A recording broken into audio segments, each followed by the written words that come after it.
year.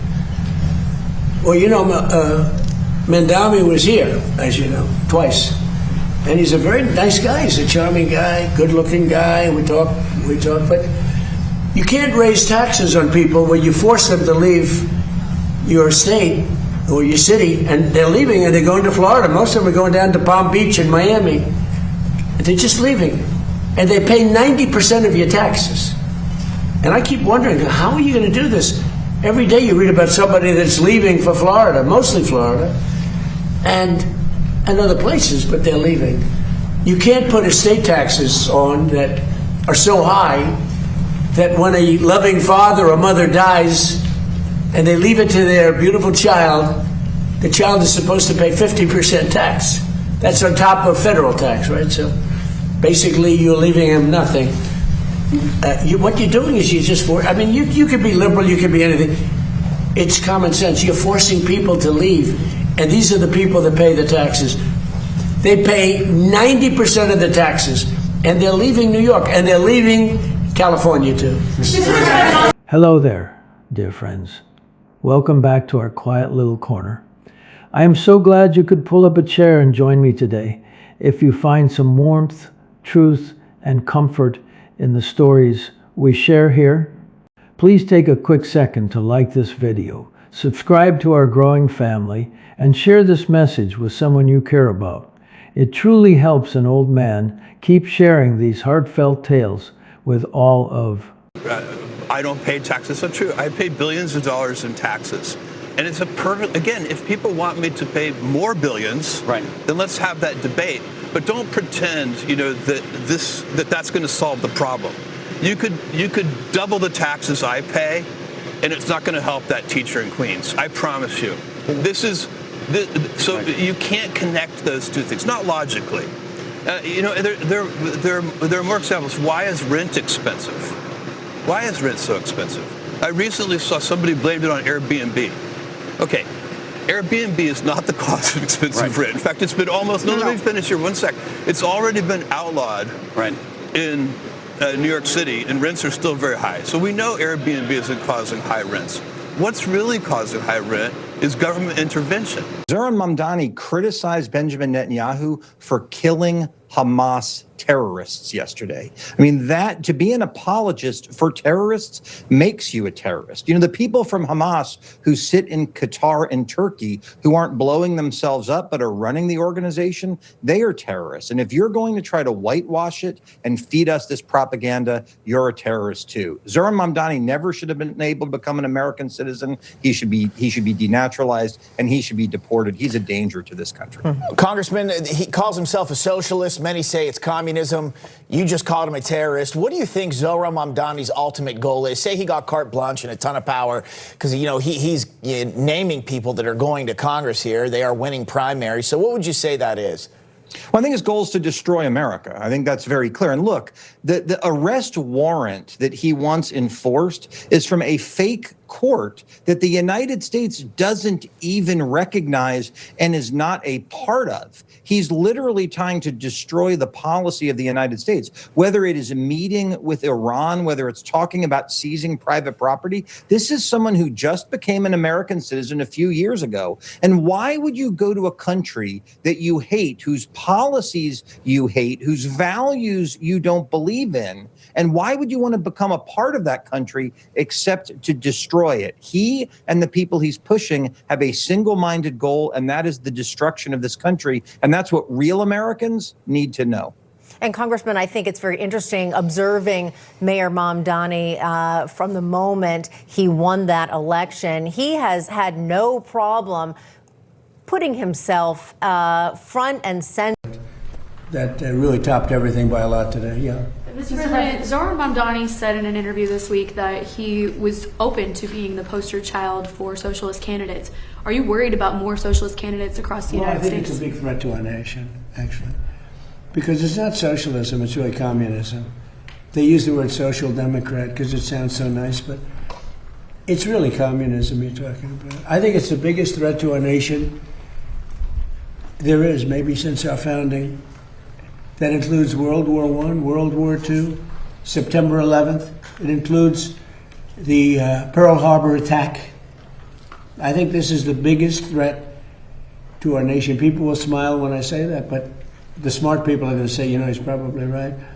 It's basically introducing communism into the United States of America. There's never been anything so dangerous. Thank you very much. Forcing people to leave. So look at the stats in New York. This is the millionaire exodus, they're calling it. Back in 2010, number of millionaires living in this city, 12.7%. Look at 2022, and this is just a few years ago. I think that number is probably even lower now. Only 8.7% are millionaires in our city now. A lot of people left during COVID, but a lot of people are leaving now because this guy was elected and he wants to tax people making $300,000 or more. Yeah, and these are people that are making $1 million or more that this study found. And look, this mayor, the city council, the DA, they haven't made it better for the city. And as a result of this, I think there's really no incentive to stay in New York. After COVID, a lot of these businesses realized they could be mobile, so a lot of them closed up their shop here. The rent prices are way too high as a result of all the taxation, and people just found Florida, Texas, Tennessee, better places to live. That's right. And it's not only living here, LJ, it's also investing here. And we were just showing that video that was so controversial of Mamdani out front of Citadel CEO Ken Griffin's home, his apartment building. This is it right here. And he's blasting by name Ken Griffin, who's one of the biggest investors in New York City. But he also has headquarters in Miami. In his response to that video where Mamdani's hailing his wealth tax against guys like Ken Griffin said, okay, fine, I'm pulling an investment I was about to make in New York, and I'm moving that and spinning operations down in Miami, in Florida. Well, these are not just numbers that one organization has come up with. These are numbers from the IRS and from federal data trackers. So this is real. New York lost roughly $11 billion in tax revenue in one single year. Florida, that's the premier destination. It looks like Texas might be number 2. They're fleeing because of wealth. They made $21 billion in net interstate wealth in 2023. So 3 years ago, all these New Yorkers or Northeasterners moved down there. They made $21 billion. New York is losing on average $11 billion. So, of course, themselves. It's becoming a communist party. These are not social democrats. These are hardcore, godless communists. They're godless communists. All communists are godless. They don't believe in God. This is the most serious threat to our country since its existence, in my opinion, 250 years ago. This is a major threat to our country. Folks, gather round and listen close. Right now, at this very moment, something truly special and deeply moving is happening in our great country. I am just an old American who has watched this nation through thick and thin. I have always stood strong with our 45th and 47th President, Donald Trump, and the America First way of doing things, putting our families, our safety, and our children before anything else. Today I want to tell you a story about the brave, hardworking people of New York City and how they are finding their courage. For the last few months, a young mayor named Zohran Mamdani has been trying out a very different way of running the city. He promised lots of free things to the public, free bus rides, frozen rent prices, and big new government programs. Now, to a lot of folks, that sounded real nice at first. Who does not like the sound of free help? But as the everyday people of New York are finding out right now, nothing is ever truly free. The city's budget has grown so huge, reaching a massive record of $126 billion. The honest money watchdogs are looking at the math and seeing a giant hole of billions of dollars waiting just down the road. The people feeling this heavy worry the most are not the rich folks or the politicians. They are the regular, wonderful citizens who make the city run every single day. They are the bakers, waking up before the sun to make fresh bread, the drivers working long shifts, and the gentle moms and dads just trying to put warm food on the table. They are looking at their daily costs going up and worrying deeply about what comes next. Just days ago, the city shared the reading scores for the young students, and the news broke the hearts of so many parents. Only about half of the young children in the middle grades are reading where they should be. That is a sad drop, and it is leaving so many sweet, bright kids behind. Imagine being a tired, loving mom in Brooklyn, sitting at the kitchen table, looking at her child's test scores and feeling like the leaders have let her little one down. The teachers care so much, and the parents care even more. But the new system is simply failing them. Even the head of the teachers group had to step up and say, this path is just not working. This is the hard truth of what happens when leaders chase big, radical ideas instead of focusing on the simple, practical things that families actually need. The everyday New Yorkers are hurting, but instead of giving up or losing hope, these brave citizens are finding their strong voices. As we sit here together, they are waking up, looking at each other, and deciding that their children deserve so much better. They are remembering the value of common sense, hard work, and the beautiful spirit of true American grit. Establishment Democrats. And strong turnout on the left could have massive implications for the midterm. Yeah, it was way over 2022. Alexis McAdams joins us now live in Manhattan with the details. Alexis. Hi, good morning. I heard you guys talking about this earlier. For people here, some of them like these DSA ideas, but it's going to have to be seen if people like this across the country. When you travel around, they talk about DSA candidates, but in New York City, the Big Apple, the three that Mamdani backed, the three Democrats, were able to knock out establishment Democrats. I want to show you who they are. All three of them won. It was a three-peat last night for Mamdani, so we'll see how he's feeling today. He's standing, though, by their far-left agendas. Two of Mamdani's fellow Democratic socialists, Doraliza Chevalier, Claire Valdez, and Brad Lander. So people at home are like, who are these people? I've never even heard of them, and that's what they say the point is. They're pushing to abolish ICE and overhaul the Democratic Party. Solidarity is the force that we need to vanquish Trump's fascism, to abolish ICE, and to stand up to the billionaires. Abolish ICE, free Palestine, organize your union, and join DSA. I see a New York that we can all afford. I see a New York that truly invests in its babies, not bombs. And one of those shocking wins to some people would have been who you just heard from there, Doraliza Chevalier. She beat out this person who's been in D.C. for quite some time, a 5-term Democratic incumbent, Adriano Espaillat. He was actually the first illegal migrant to be a member of Congress, later getting his green card and being able to be here in the United States. He says he stands for the black and brown people in his community, but she beat him. So who congratulated her might be indicative of this race. Anti-Israel activist Mahmoud Khalil, he posted last night on X and was also at her celebration, saying he is also fighting deportation because he was in trouble for what he did at Columbia, for being pro-Hamas, according to the White House. But he knows her because they used to protest at Columbia and set up those encampments. He said this should be a warning to every politician. You've already cast your ballot for mayoral candidate Zohran Mamdani. Do you see Mamdani as the future of the Democratic Party? No, I think the future of the Democratic Party is going to fall, as far as we're concerned, relative to the House Democratic Caucus and members who are doing a great work all across the country. Josh, that didn't. The endorsement of Zohran Mamdani means more than the endorsement of Hakeem Jeffries. Well, they're going radical left. They're going really, you talk about the Democrat socialists. It's really communist. These people. I watched that woman last night. That's not a socialist. I know socialists. That woman is a communist. And what they don't say is that I was 16-0 last night. But mine were a little more boring, a little more mainstream. They were Republican conservatives. But we were 16-0. And if you look over the last 2.5 years, we're about 347 and just about 0. That's pretty good. But nobody writes that. But he picked 3. They won. They beat a guy named Dan Goldman, who's, a loser. He was one of my prosecutors, one of my many prosecutors that they used on me.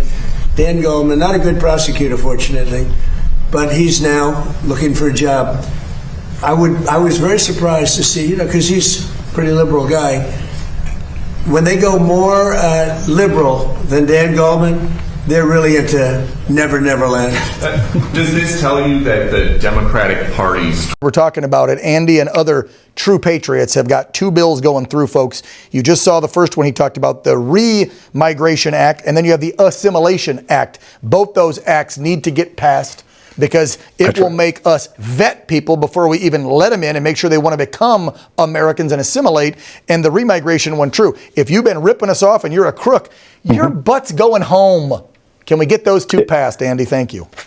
Yeah, well, you think about Mamdani, right? He's someone who lied on his N-400. He's here on false pretense. Under my bill, remigration, you could denaturalize and you could deport him. You're welcome, New York, right? Like, this is the salvation of New York. Is that people that don't belong here shouldn't be here. We should be kicking them out. It's that simple. And this is a kitchen table issue. People are sick of this crap. We're going to work. We're working hard. American men and women are, working to make ends meet to provide for their families. Meanwhile, we have people coming from third world countries stealing from us. I'm sick of it, Dan. Socialist Mayor Zohran Mamdani has a solution to beat the heat. He told New Yorkers, set your AC to 78 degrees. Turn off lights and electronics you're not using and unplug what you can. Everyone roasted him from stem to stern, with people saying this is so out of touch. One user posting 78 degrees. Welcome to communism, people. Another writing, do you feel the warmth of collectivism yet? One post calls out Mamdani voters and says, I have texted all my coworkers who voted for Zohran to send me a photo of their AC set to 78. And former LA mayoral hopeful Spencer Pratt also chimed with this warning, communism always goes the same way. First, they promise you the world, free this, free that, abundance for all. How? Don't ask. And they get into power and the rationing begins. First a smiley ask, then a demand.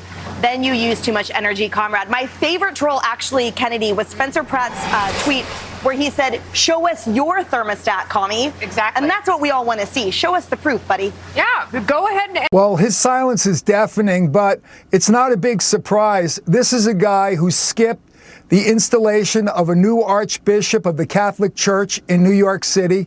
This is a guy who canceled a breakfast for the Puerto Rican Day Parade. This is a guy who wouldn't march in the Israeli Day Parade. This is a guy who left Little Italy, both Little Italys in New York City, off his tourist map, but he put Little Palestine in there. I don't know any New Yorkers who know anything about where Little Palestine is. So he has demonstrated that he has an antipathy for Jews and Christians in the city, one of the largest constituents in the city of New York, and it's very troubling. His speech on July 4th was totally anti-American. It was as if America was an evil place. It was very dark, it was very disturbing, and basically he should be blessed to be the mayor of the city of New York in the greatest country in the world. So I'm not surprised, but it is very troubling. You see, my friends, when good people are pushed too far, they do not break. They stand up together. And that is exactly what we are watching unfold right outside. In the streets of the Upper West Side and all across the city, hundreds of everyday neighbors are leaving their apartments, walking down the steps, and standing shoulder to shoulder on the busy sidewalks. They are holding simple signs they made right at their kitchen tables. They are raising their voices, not with hate, but with a deep, strong love for their home. They are chanting for change. Politely but firmly asking the mayor to step aside. They are simply saying, we need to fix our city. These good folks just want to feel safe walking down their own streets again. Lately, there have been some very sad moments where people were not treated right. Especially our Jewish friends and neighbors who have felt so worried. Nobody in this great country should ever feel scared to walk in their own neighborhood just because of who they are or what they believe. But here is the beautiful part. These citizens are not fighting this battle alone. Right now, as we sit here, our 47th president, Donald Trump, is paying close attention. Under his strong leadership, the Department of Justice is stepping in, much like a protective older brother, to ask the hard questions. They are sending letters and looking very closely to make sure true American fairness is protected for every single person. They are making sure the local leaders are held accountable for their actions. This is exactly what happens when big ideas that sound nice on paper meet the real, everyday world. A system that promises to give away everything for free always ends up costing us the things we value the absolute most. Our safety, our children's schools, and our peace of mind. I think of the kind man running the corner grocery store in Queens. He is out there sweeping his front step right now, just wanting to keep his costs down so his neighbors can afford a simple gallon of milk.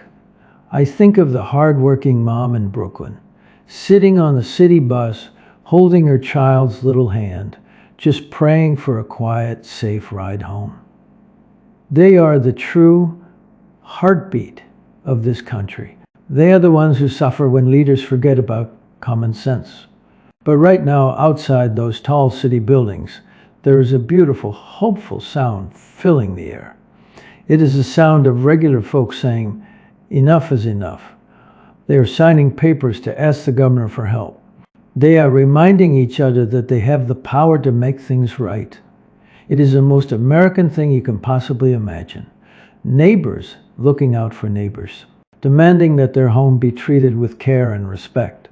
And in this very moment, that quiet, steady courage is spreading like a warm, bright light across the entire city. Doesn't even want to deport criminals, people who've been not only just charged, but people who've been convicted of crimes in this country. And this is a far-left socialist movement that intends to sweep across the country.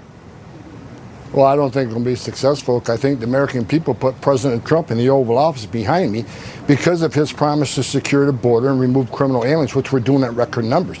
You look at 800,000 deportations, about 60 to 70% of them being criminals. We've removed hundreds of thousands of criminals off the streets of this country because of President Trump's leadership. We're not going to stop. They can talk the talk all they want. We're going to keep doing our job, removing public safety threats, because that's what the majority of American people want. These politicians are nuts. They lost their minds. We're going to keep doing our job, John. But what's the... So easy, you know, I'd be the greatest in the world. Nobody would be as good as me. I'd get away everything. I could be the greatest. I would sell them. You're going to get free rent. You're going to get free houses. You're going to get free food. You're going to get free everything. But eventually that ends. And it leads to death, destruction, and squalor. 100% of the time. When I watched New York, and you know, I liked him very much. He stood right here, and he's been in the office a couple of times. The mayor of New York, I think he's a very nice person, and I don't know, he's a smart guy. I don't understand why he thinks it's okay for all these companies that pay hundreds of millions of dollars in taxes a year to leave. Because you're not going to have any tax base, and you're going to end up in hunger and squalor and death and destruction. I would be better than him if I wanted to go that route. Ladies and gentlemen, you'll no longer pay rent. You'll no longer have to pay interest on your mortgage. In fact, I'll end your mortgage. I'm going to cut everything. You're no longer going to have to pay for food. I'm going to give you a grocery store, and I'm going to give you free food. You're no longer going to have, you're going to have the greatest life ever. Follow me, you're going to have the greatest life. And you know what? For a couple of years, that's such a powerful, I would be the best ever at giving it. Nobody would ever be. Ben, I don't understand this. Do you support it? Ask Nikki Haley. No, I'm asking you, like, do you think, like, when you saw that, you're like, hell yeah, let me walk over there and knock that number up to 78? Let me ask you a question. Is Nikki, do you really? The Republic of South Carolina, Hey, watch out. I'm a state? Hey, slow down. It's 78 there a lot. It's 78 there a lot. What about do you support Ben, don't you live in Texas? I live in Texas, Okay, and so there's no way in hell we're putting it on 78 degrees. That's why your grid falls apart. It's not 78 degrees in here right now either. No one's going to abide by this. Like, it's absurd. But Ben, I'm just saying, this is a weird hill to die on. No, because when it's Nikki not Haley says, hold on, when Nikki Haley says, we ask that you set your thermostat to 68 or lower by doing 68 in the or 78 in the winter. This is for the winter energy conservation. So There's in a the big difference between winter, 68 and 78. in the winter, they're There's telling a people to difference. set. It's a difference. She's I telling understand, but people still, to 68 's set a lot their better than thermostat 78. to 68. And also, this doesn't come from the politicians. This is also coming from, as I pointed out, the Department of Energy. It's coming from the power companies. Con Edison, which is running the power in New York. Let me translate stay cool and stay Republican cash. talking points Set for you. thermostats no lower than 78 degrees. This is real simple. I'm just asking. We believe in better power grids. Hold on a We believe second. in reinvestment in power grids. We believe that you should build enough so that I don't have to walk up and go to 78 degrees. You can let this one go if you want. You Or don't we have could turn it up to 78 in here right now, and in solidarity we stand with Mamdani. You don't have to jump off the partisan cliff. You can let it go. It's not 78 in here. I agree with Abby on this one. Listen, just let it go. I am reportedly made plans to meet with Iran's UN ambassador earlier this week. The timing could not have been worse. And the New York Post reporting this, the scheduled meeting would have unfolded after Iranian troops fired missiles at 2 commercial ships traversing the Strait of Hormuz. An action Monday in direct defiance of an interim peace agreement between the U.S. and Iran. Mayor Mamdani was asked about this at a news conference today. Watch. That meeting did not take place. It will not take place. And I did not know about it until there was a press inquiry regarding it. And when it comes to the work of our commissioner and our international affairs office, it's to ensure that as we are a city of the world, that we are also there to meet with leaders from across the world. The focus is always on our city and our relationship. The commissioner recognizes that this was made an error, and we're working on a new process in terms of new meeting requests. A new process? What about competence? Well, this comes as the Wall Street Journal reports Israel warned the U.S. that Iran Families of 9/11 victims are trying to keep Mayor Zohran Mamdani away from this year's 25th anniversary ceremony at Ground Zero. The families are calling out this mayor over his controversial record and his ties to Islamic extremists, like the imam who testified on behalf of the World Trade Center bombers. He even defended a terrorist in a 2015 post, suggesting FBI surveillance is what pushed him towards al-Qaeda. It's part of a longer history of Mamdani downplaying 9/11 and making it about himself. I want to use this moment to speak to the Muslims of New York City. I want to speak to the memory of my aunt,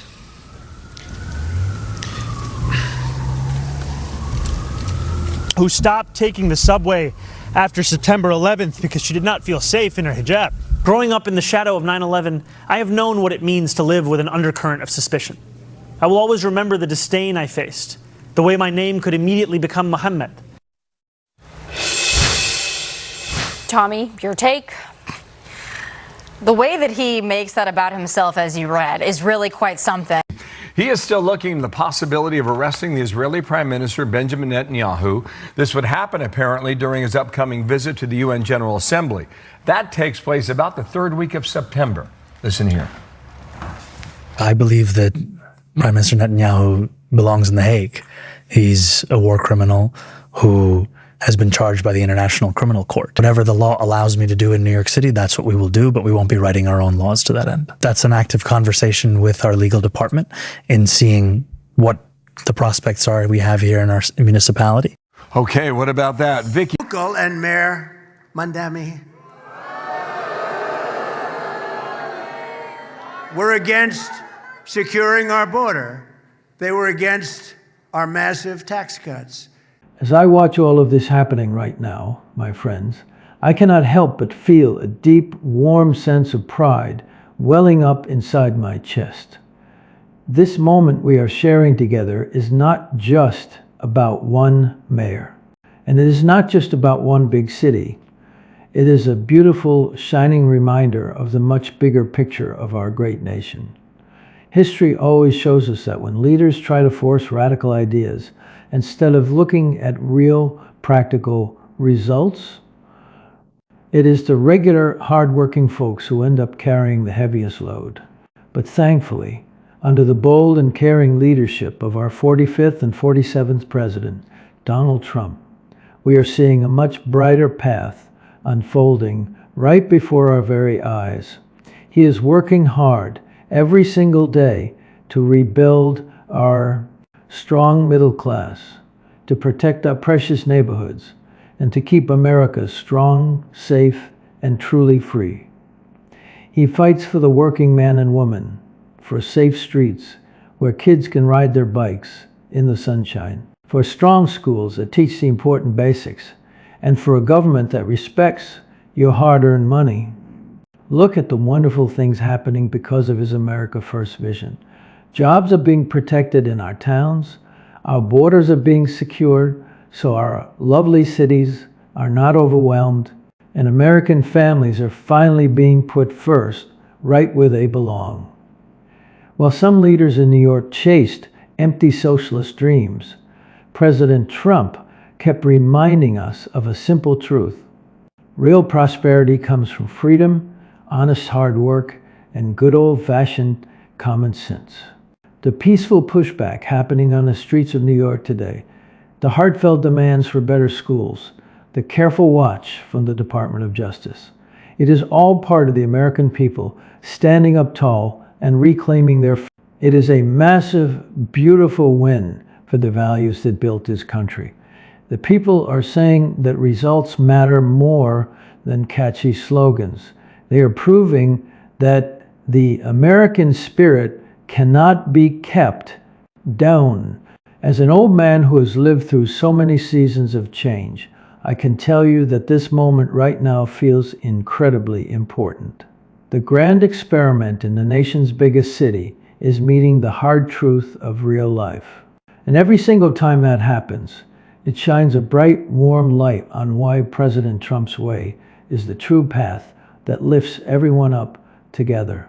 So keep your eyes open and your hearts full of bright hope, my dear friends. The good people are speaking up, and the steady strength of our president is helping guide us toward much better days. The American spirit is fully awake, and it is a truly beautiful thing to witness right now. God bless you, God bless your families, and God bless the United States of America. Well, friends, that brings us to the end of our time together today. If this story brought a little light to your day or made your heart feel proud of our beautiful country, please consider leaving a quick like on this video. Go ahead and hit that subscribe button to officially join our wonderful, growing family and share this message with someone you love who might need a little hope today. Your kindness helps this old storyteller keep sharing the truth. Until we meet again, stay strong, stay hopeful, and always take good care of each other.